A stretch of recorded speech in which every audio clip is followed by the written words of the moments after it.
In this video, Andrea Dovizioso takes himself out of title contention for 2022. Joan Mir defends his title defense, says it takes 120% effort to win the title. Riding on two wheels is a passion, not a job for Danilo Petrucci, says Tech3 team boss Harvey Poncharal. And after winning two titles in 2021, Delinia eyes the Triple Crown for next season. My name is Sankalp and this is your Racing News Fix. Ending the sabbatical early and returning back to MotoGP grid, Andrea Dovizioso almost pulled off a miracle this year. Although it is a big change for Dovi, considering all of his recent GP experience is on the Ducati and the characteristics of the Yamaha are completely opposite, meant that Dovi had to completely relearn how to ride the bike, and the transition has not been very easy. Although there have been significant improvements in his performance on the M1 over the last few races, Dovi still doesn't count himself in the list of title contenders for 2022. Speaking about the work being done at Yamaha for 2022, Andrea said, "Yamaha is putting a lot of energy into 2022. The internal dynamics are directly dictated by the Japanese. I have made some suggestions, so let's see if they are useful." Despite winning the title, the bike has a lot of room for improvement. Further speaking about his progression on the M1 and targets for next season, Dovi continued, "I am satisfied because we have confirmed my progressive confidence, which I think is the most decent way to end the season. We have done a good job during these 5 race weekends and I am looking forward to riding the new M1 which I haven't tested yet. I hope it will be competitive and that the engineers will find something taking advantage of our strengths, such as the corner entry and track handling, because the other brands will certainly take steps forward. At the moment, I think it is useless to talk about the championship given my current situation, but I haven't come back to do the numbers and I have never raced for that reason."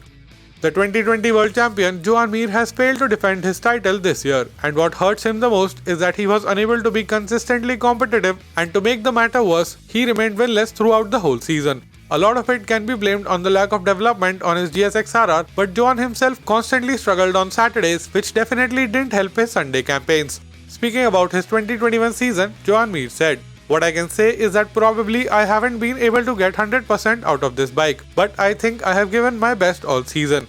I know that there are those who say that I have not defended the title worthily, but you have to live certain situation before you can point the finger. You have to give 120% to be able to win the title, and this applies to me as a rider and to the team as well. The frustration is not only mine as a rider, but of the whole Suzuki team, but I also believe that next season, we will all come back stronger." Further speaking about Jerez test this week, Mir continued, "The most important thing in this test will not be to be fast, but to ride as much as possible and try different solutions. Fortunately for us, in the next test, we will have many new things to work on, even beyond the technical details of the bike.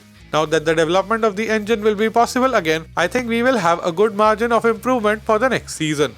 Two-time race winner Danilo Petrucci moved from factory Ducati to Tech3 KTM at the end of last year. Danilo assumed that KTM would use his Ducati experience in order to further develop their RC16. However, that wasn't the case, and if you take Ducati experience out, Danilo is, in his own words, just another rider but 15-20 kgs heavier. Perhaps that was the reason why they couldn't achieve the results they wanted. Now, Danilo is headed to Dakar for some off-road rallying, and while most might think it's a compromise, Tech3 team boss Harvey Poncharal reveals that riding Dakar was in fact one of Danilo's life dreams. Harvey said, "It was a dream when we knew he would come to us. We had never worked together, but we had known him well for a long time. We already had a very friendly relationship. We have always talked a lot about off-road, mountain biking, road racing, etc. He is a pure fan of two wheels. It's a family matter. Danilo has a real passion for motorcycles and it's just not a job for him." Revealing how the whole Dakar opportunity came together, Harvey continued, "During the summer break, he talked a lot about Dakar with both Guy Coulon and with me. KTM is very present in the rallies and Mr. Pierer has a big heart. In Spielberg, at one point he interrupted his dinner and came to me and said, 'Tell Danilo that he will be an official Dakar rider this winter.' I thought it was a joke, but I told Danilo and he didn't believe it for several days. After Misano 2, he went to the test and told me that he was in the desert alone in the middle of the dunes, and then he started crying because it was a dream of his life."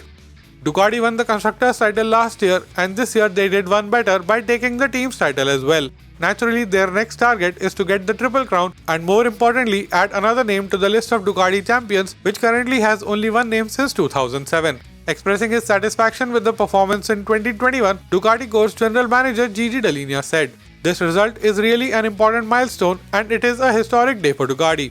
Having 3 of our bikes on the podium is a dream, especially because it was a race with very tight gaps. Pecco, Jorge and Jack really put in an incredible performance, and getting the team title in this way is also very beautiful. I am very happy and thank all the Ducati core staff for their commitment and dedication this season. Getting to this level required a big effort on everyone's part. Speaking about the goal for next year, Gigi continued. Now we will continue to work hard to try to bring the Riders title back to Borgo Panigale next season. If you made it till here, let me know by giving this video a big thumbs up. To stay up to date on all things MotoGP, hit the subscribe button and don't forget the notification bell. Here are 2 more videos which you might enjoy. My name is Sankalp and I'll be back with another video very soon.